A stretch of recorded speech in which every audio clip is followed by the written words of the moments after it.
Hare Krishna. I'm sorry I lost the network connection. I'm back uh, to explain the question that I read out at the beginning of this session.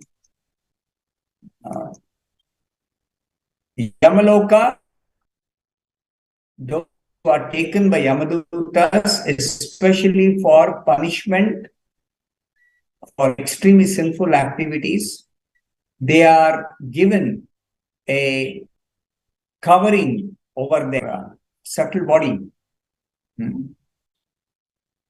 called Yatana Sharira, means a body is meant for experiencing the punishment in hell, in Narkaloka. So that body is meant for just experiencing the pain, the suffering due to the punishment.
Yeah, that can connect it. I'll bring the laptop there.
Oh, you have to switch on this.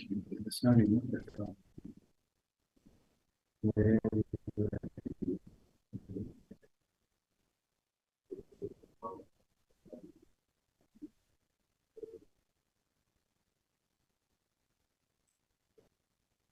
ठीक है.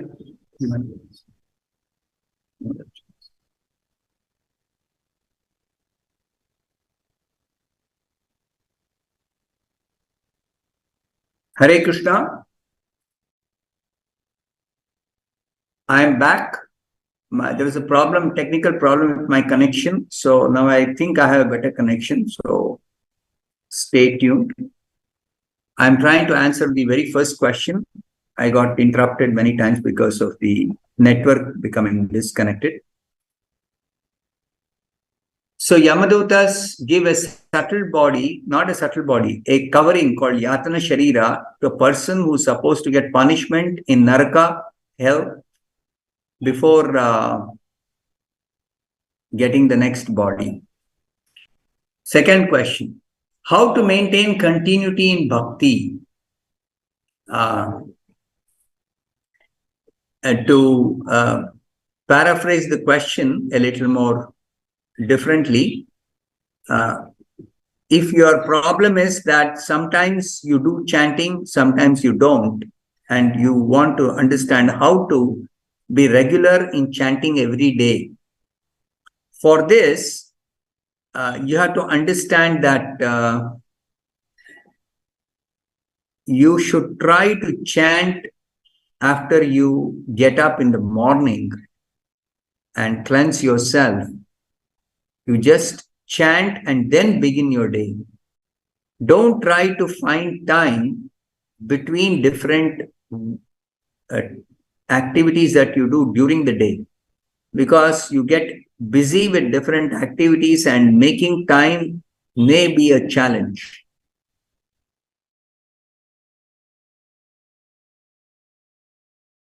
You may be busy with so many different, a fixed time for chanting every day, because of which there is irregularity. So the best thing is every day, whatever time you get up, you cleanse yourself and chant your number of rounds, what you have decided to do. And then you begin your all other activities you do after that. That is the way to become regular in chanting every day. This is not only applicable for those who are staying outside and trying to practice Krishna consciousness, it is applicable even for temple devotees. So we begin our day with what is called as a sadhana program, where we have only activities like Mangala Arati, Japa, Darshanarati, Prabhupada Guru Puja, Bhagavatam class. We don't have anything else going on at that time in the temple. All the devotees are engaged in those activities. So it is very important that you begin your day. Preferably you wake up early, but even if you can't wake up very early, it doesn't matter. Whatever time you get up, first you cleanse yourself and then you do your chanting, Japa of Hare Krishna mantra, and then only you begin your other activities. Next question. What is the difference between Brahmavadis and Mayavadis? Brahmavadis are those who have a understanding of the absolute truth as impersonal Brahman.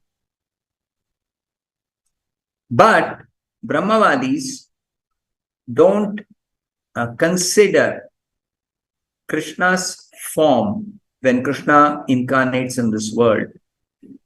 They don't consider Krishna's form to be made of material elements. Whereas Mayavadis also consider the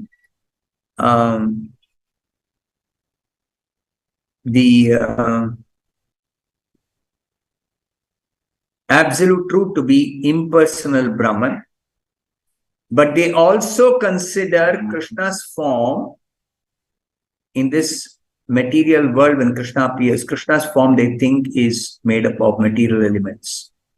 So there's a difference between Brahmavadis and Mayavadis. Both are having an impersonal conception of the absolute truth. But Brahmavadis don't make the mistake of thinking Krishna's form to be made of material elements. Mayavadis consider Krishna's form or any form in this entire material world, all forms, they simply think are made up of material elements, which is when they misunderstand Krishna's form. Krishna's form is always spiritual. And even when Krishna comes to this material world, incarnates, he comes in a spiritual form. He may appear to be like an ordinary human being, but he comes in his original spiritual form, which looks like a material human form, but it's not a material human form at all. So Mayavadis are offenders at the lotus feet of Krishna, whereas Brahmavadis are not offenders. A Brahmavadi can, by the grace of Krishna or by the grace of Krishna's pure devotees, can understand that the absolute truth is not only having an impersonal feature, but also has a personal feature called the Bhagavan feature, which is a spiritual transcendental form of the absolute truth called the spiritual personality of Godhead, supreme personality of Godhead. That Brahmavadis can realize, can understand by the grace of Krishna or his pure devotees. But Mayavadis can never understand that Krishna's form is non-material, completely spiritual. That they cannot understand. Next question. Which kind of Japamala should be used for Japa? The most recommended type of Japamala is a Tulsi Japamala, made of Tulsi stem, the stem of the Tulsi tree or Tulsi plant. So that Tulsi Japamala is most recommended. But if for whatever reason you are not able to get that Tulsi Japamala, or not able to, you're having some other Japamala, you can still chant on any other Japamala that you have, made of wood or made of neem or made of some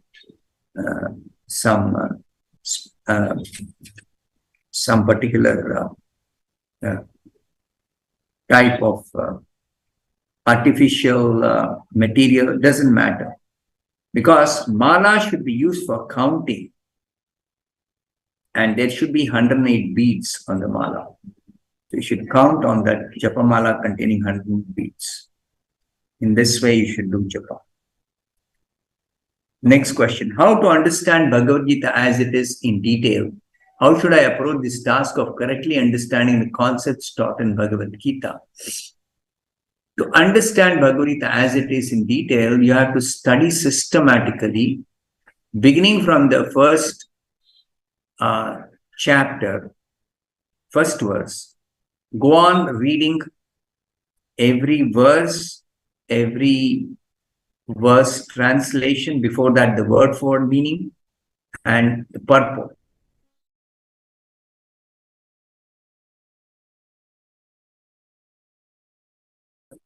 Read everything, and simultaneously you should also every day chant Hare Krishna. So by reading and chanting, doing both, you should actually be able to properly understand what is being explained by Srila Prabhupada in Bhagavad-gita as it is. So chanting helps you to have the proper consciousness, prepares your consciousness for actually studying Bhagavad-gita, understanding Bhagavad-gita the way Prabhupada has explained. Because then Krishna helps you actually. Krishna helps you from within your heart to understand this properly. Next question. What does Prabhupada and Krishna desire from their followers and disciples? Krishna's desire, Krishna is clearly expressed in Bhagavad-gita. He says, every living entity is my own part and parcel, belongs to me. And Krishna wants that we have to come out of this forgetfulness of Krishna. We have to come out of it. We have to revive our memory of Krishna. And that's exactly what happened to Arjuna. When Krishna spoke Bhagavad-gita to Arjuna, it is explained in the end of Bhagavad-gita. When Krishna finished speaking Bhagavad-gita to Arjuna, Krishna asked a question to Arjuna. The only question Krishna asked to Arjuna. Otherwise, Krishna is replying to Arjuna's questions throughout the Gita. But in verse number 72 of the 18th chapter, Krishna asks Arjuna a question. The only question Krishna asks Arjuna in the entire Bhagavad Gita, 18.72. Kachid etat shrutam partha tvayekagrena chetasa kachid ajnana sammohaha pranashtaste dhananjaya. The meaning of this verse is, it's a question by Krishna. O conqueror of wealth, Arjuna, have you heard this attentively with your mind? Krishna is asking Arjuna, have you heard this attentively with your mind? Are your illusions and ignorance now dispelled? Krishna is asking Arjuna a question. And Arjuna's reply immediately after this verse, the 73rd verse, Arjuna replies, my dear Krishna, O infallible one, my illusion is now gone. I have regained my memory by your mercy. And I am now firm and free from doubt, and I am prepared to act according to your instructions. So the important point here is Arjuna says, Smritir labdha, I have regained my memory. What is this regaining memory? One who forgets Krishna comes under the influence of illusion in this material world. But those who are able to revive their memory of Krishna by practicing Bhakti Yoga,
Hare Krishna, I am back. I lost the connection. I'm sorry. So I was answering this question. What does Krishna desire? First we'll understand, then I will say what does Prabhupada desire. What does Krishna desire from his followers and disciples or devotees? Krishna desires that we revive our memory of Krishna and we return to Krishna in his personal abode. Many places in the Bhagavad-gita, Krishna says, come back to me. Come back to my abode. You belong to me. You are my own part and parcel. So all our problems are just because we have forgotten Krishna. Krishna bhuliya jeev bhoga vancha kare. Nikatastha maya tare japatiya dhare. This is one verse in one of the scriptures written by compiled by one of our previous acharyas, which says that just because we forget Krishna, therefore, and that happens because we desire material enjoyment. So when we desire material enjoyment, we forget Krishna, and immediately Maya captures us and keeps us in illusion, because only under illusion we can try to enjoy materially. We are spirit soul. We are not meant for material enjoyment. We are meant for spiritual pleasure, spiritual bliss in association with Krishna in his personal abode. That's our position, actual position. But forgetting Krishna, desiring material enjoyment, being in illusion, all these are not our actual position. So Krishna desires we get back to our original position and end this suffering, end this life of illusion, suffering. Okay. Now, Prabhupada, what does he desire? He desires whatever Krishna wants. Because Krishna wants to recover or reclaim all the souls in this material world who are forgetful of him. Prabhupada, being Krishna's pure devotee, comes to this world for the same purpose for which Krishna comes to this world, to reclaim the lost souls who are wandering in this material world under an illusion. So Prabhupada comes to reclaim all of us. And for that, Prabhupada preaches that you simply chant Hare Krishna, chant Krishna's name, then Krishna's memory is revived in your heart. Very simple process. Chant Hare Krishna. And to strengthen that chanting, you also should engage in other activities of bhakti. So Prabhupada desires that we become Krishna conscious and return to Krishna. Next question. Why was Ashvatthama shown mercy after he had helped Duryodhana and even killed the Pandavas' sons? Is there more behind this story? Something to do with previous births? At least the Bhagavatam explains that Ashvatthama, because he was actually the son of Dronacharya, and Dronacharya was the teacher of Arjuna and all the Pandavas and Kauravas, of course, the military teacher. And especially Arjuna was the favorite student of Dronacharya because Arjuna was very, very keen on learning that military science from Dronacharya. Arjuna used to practice the lessons taught by Dronacharya day and night. So when Dronacharya observed that Arjuna is actually so sincere student and very keen on learning this military art, Dronacharya decided that he is going to make Arjuna his best student by actually giving him special lessons in military science. So he taught Arjuna so many other military secrets, which was not in the normal course of teaching the other students. So Arjuna became an exceptionally brilliant student of Dronacharya, and ultimately Dronacharya blessed Arjuna that you can even defeat me, knowing that in future Dronacharya will have to fight on the opposite side of Arjuna, being the military teacher of the Kauravas who were ruling Hastinapura. And when there's a war, a battle, then Duryodhana had to fight on the side of the Kauravas, and Pandavas were again standing on the opposite side of the Kauravas.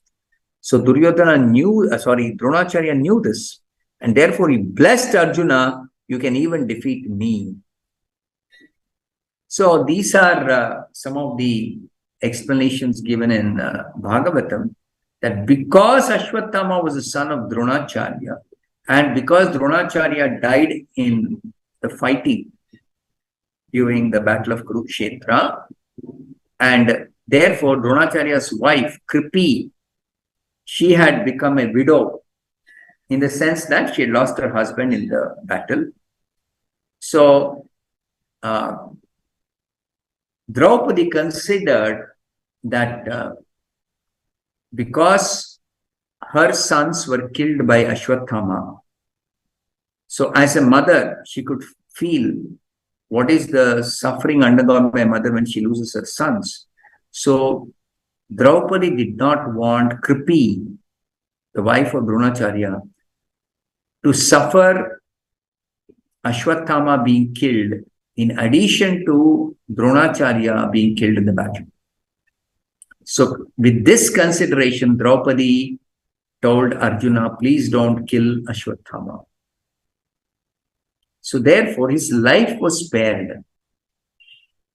His life was spared, but he was punished. He was punished in a way where his life was not taken. Though he could have been killed by Arjuna. But Arjuna actually realizing that Draupadi was very compassionate to Kripi, Dronacharya's wife, because Dronacharya was his military teacher. And Draupadi reminded Arjuna that only because of the mercy of Dronacharya, you have become so expert in military science and you're able to fight this battle so nicely. So you should always be grateful to your teacher. Grateful to your teacher. So now spare the life of this Ashvatthama so that Kripi doesn't have to suffer the loss of her son. In that way, Arjuna spared the life of Ashvatthama. Next question.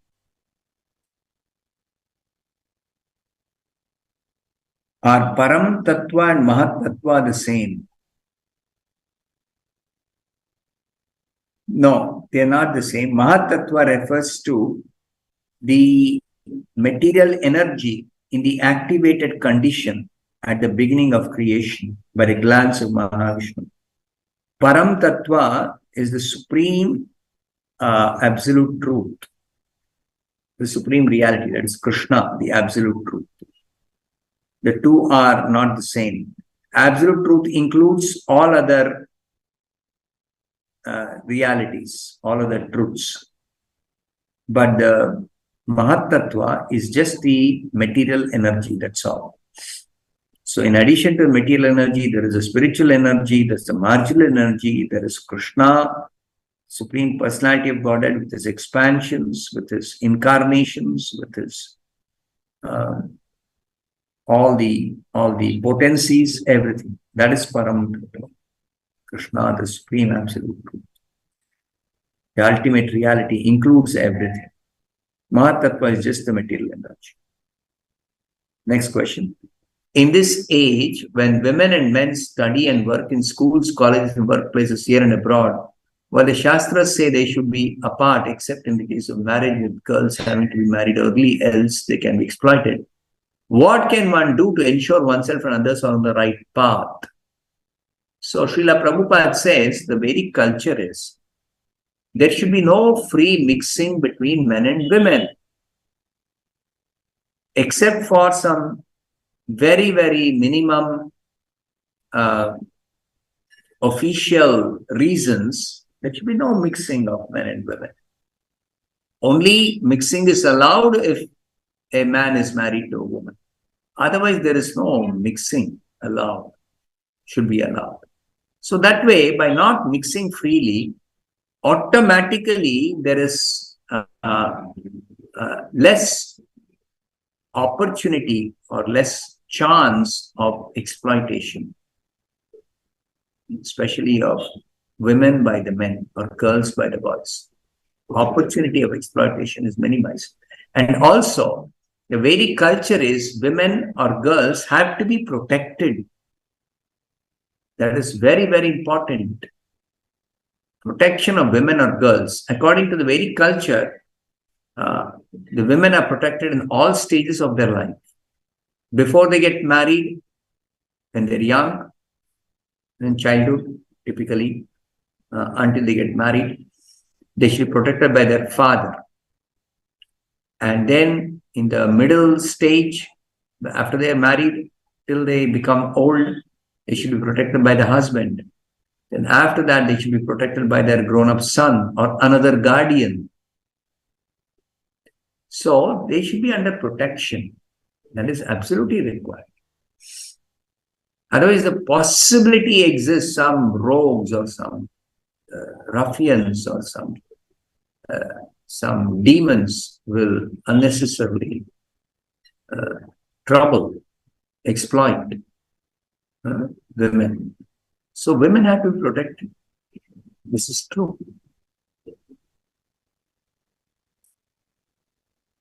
Next question. Can we ensure books on the Shastras are introduced in the school for children from a young age so that they grow and develop to become Vaishnavas or focused on the path of Dharma and Bhakti? Yes. There are steps being taken now that the present government is encouraging, introducing subjects connected with our scriptures, our Vedic scriptures, introduced in schools and different institutions and colleges and all educational platforms. So they are working on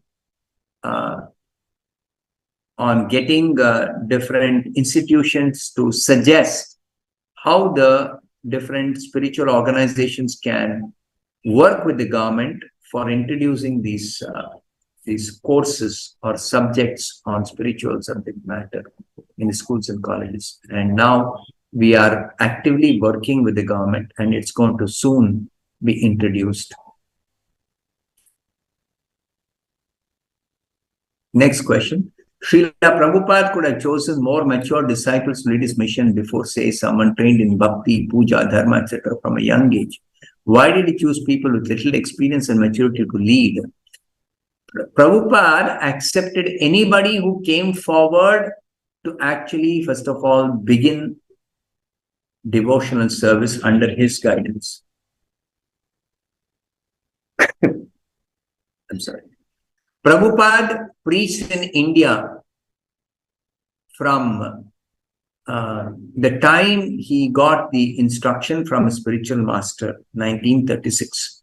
Till 1965, Prabhupada was preaching in India, but he did not find the receptivity of the Indians who were initially engaged in a struggle for getting political freedom from British rule. And later on, they were grappling with the difficulties of the newly formed nascent government of a free India, independent India, with so many difficulties and problems. So people were too much disturbed in India, either before independence or immediately after independence, in their mind to deal with material situations, that they were not at all, practically not at all interested in hearing Prabhupada's message and seriously accepting Krishna consciousness.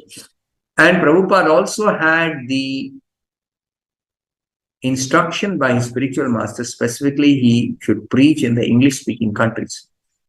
So to carry out that order of his spiritual master, Prabhupada went to America in 1965, and he got interested students among the hippies in the beginning.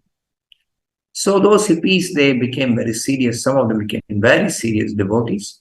They dedicated their life for following, practicing what Prabhupada taught. And they helped Prabhupada spread this Krishna consciousness movement all over the world. So they traveled, and they were exactly following Prabhupada, whatever instructions he was giving. And even when Prabhupada came to India with those foreign disciples, initial disciples, in India, again, people were not showing so much interest in dedicating themselves for practicing and preaching Krishna consciousness as a missionary. Though people were definitely following some process of bhakti, or they were pious, they were following some aspects of Sanatan Dharma according to whatever tradition or culture, but very, very, very, very few Indians in India were interested in dedicating their life as a missionary during Prabhupada's presence in this world after he started this ISKCON society or Hare Krishna movement, Krishna conscious movement. So Prabhupada, when he had to leave this world, depart from this world, he just named whoever was most senior disciple, whoever was most experienced, whoever was most trained up, such people.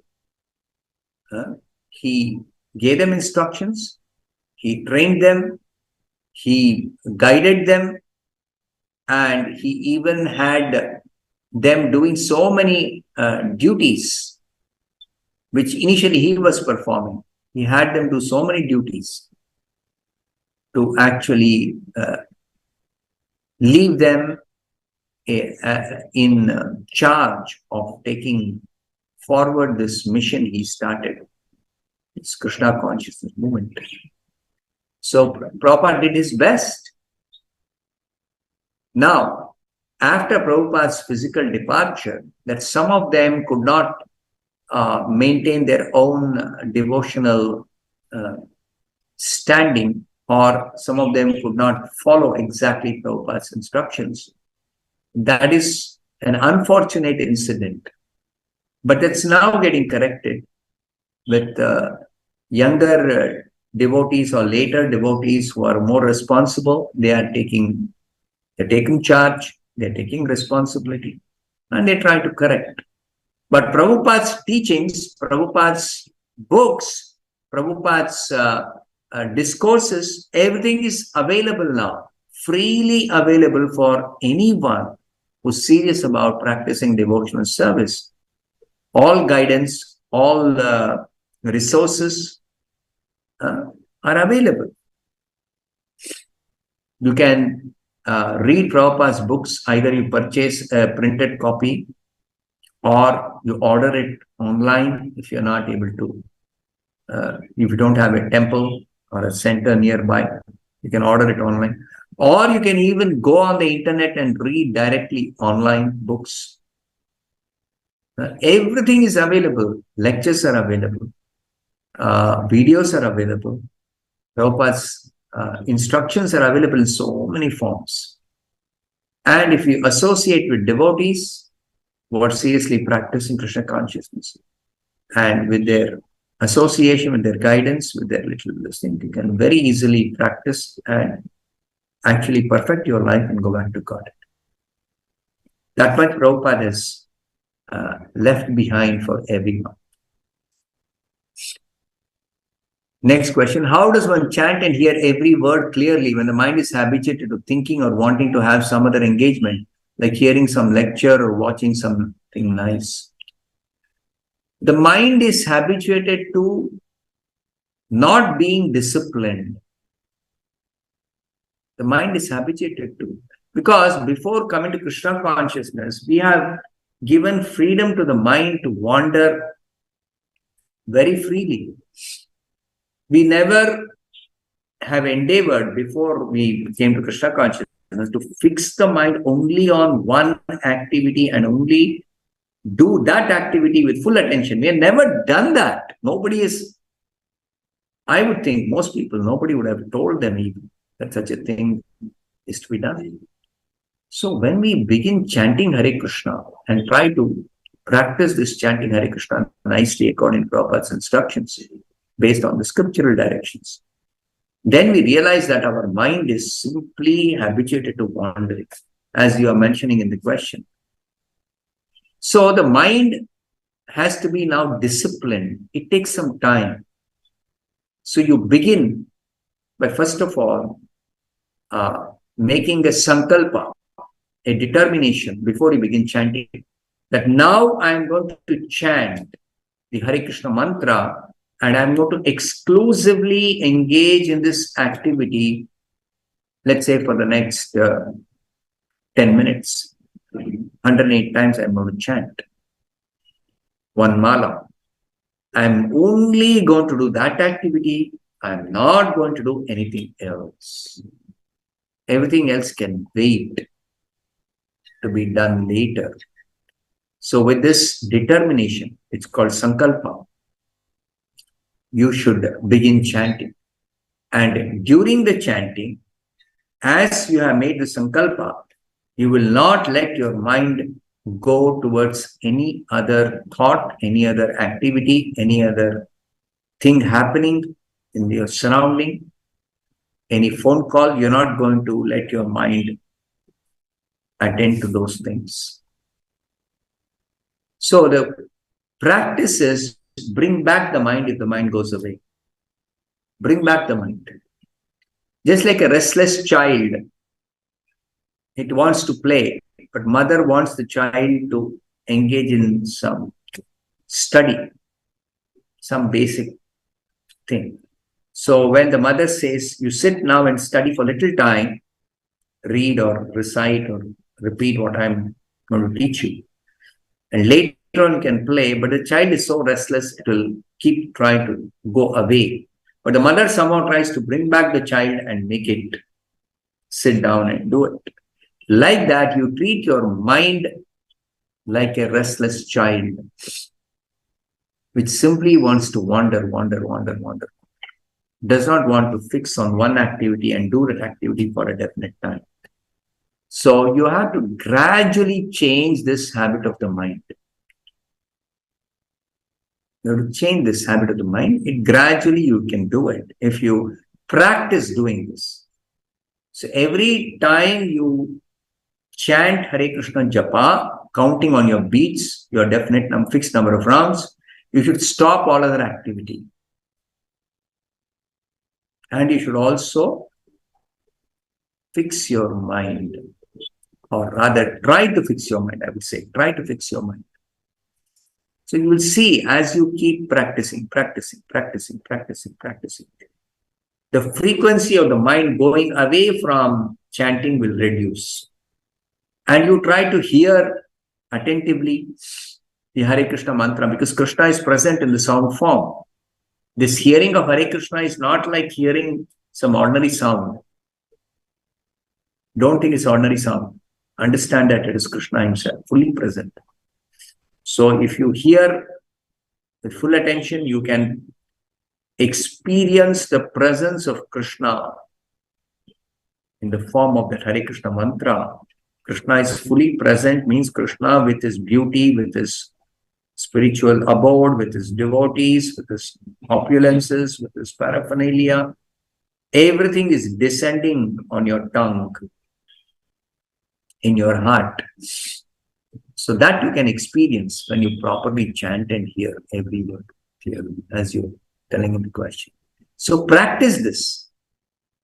You have to practice. It has to be a conscious practice. Then it is possible to change the habit of the mind.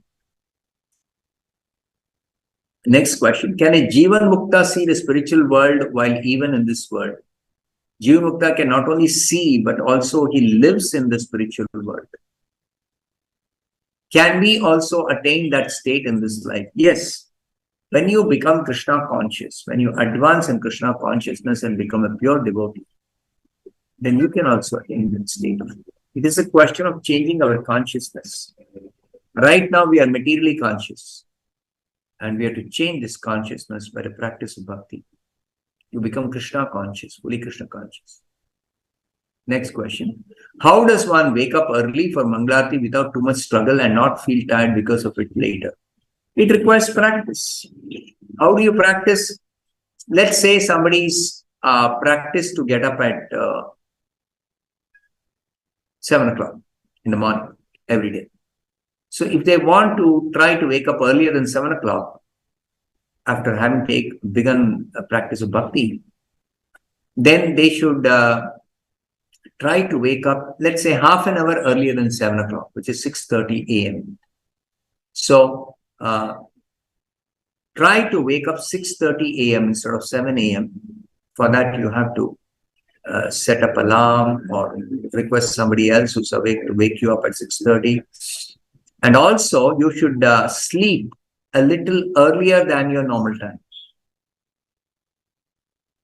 Supposing somebody is habituated to sleeping at 12 midnight and waking up at 7 a.m., then if they are planning to wake up at 6:30, the previous night they should sleep by 11:30 p.m., half an hour earlier than the normal time that they used to sleep before.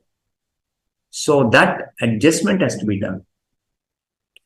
And secondly, after waking up at 6:30, the first thing you should do is take a bath. So if you take a bath as soon as you get up, then your drowsiness, your feeling of lethargy, or your feeling of fatigue or tiredness, everything will go away.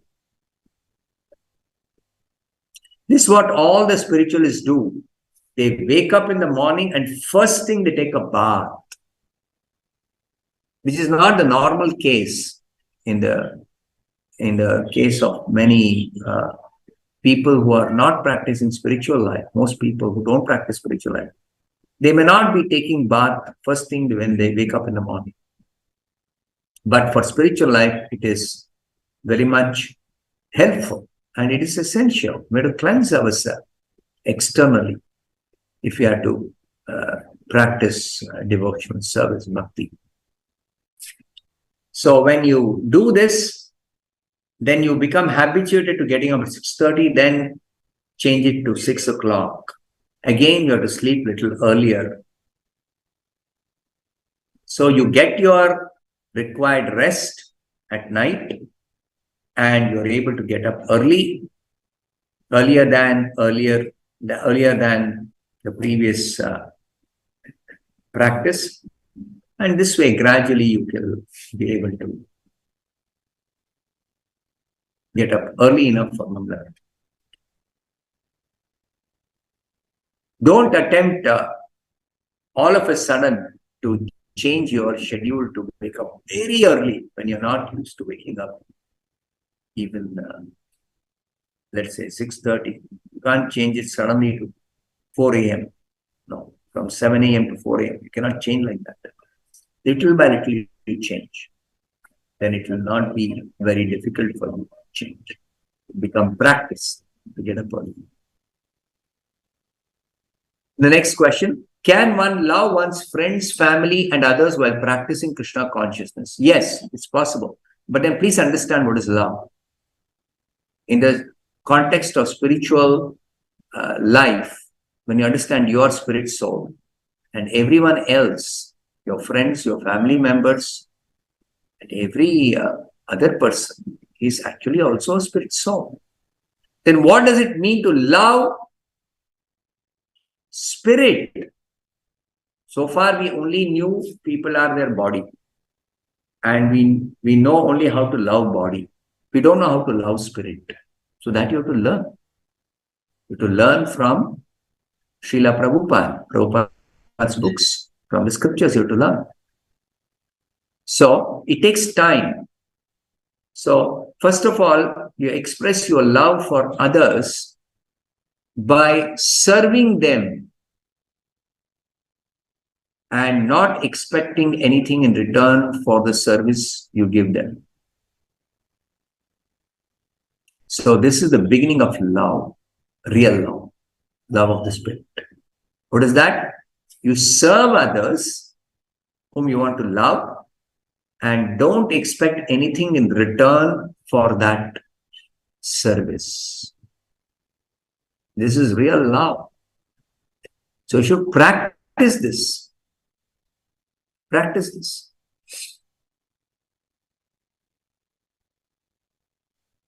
Next part of the same question, how does one handle them properly as some show interest and some don't?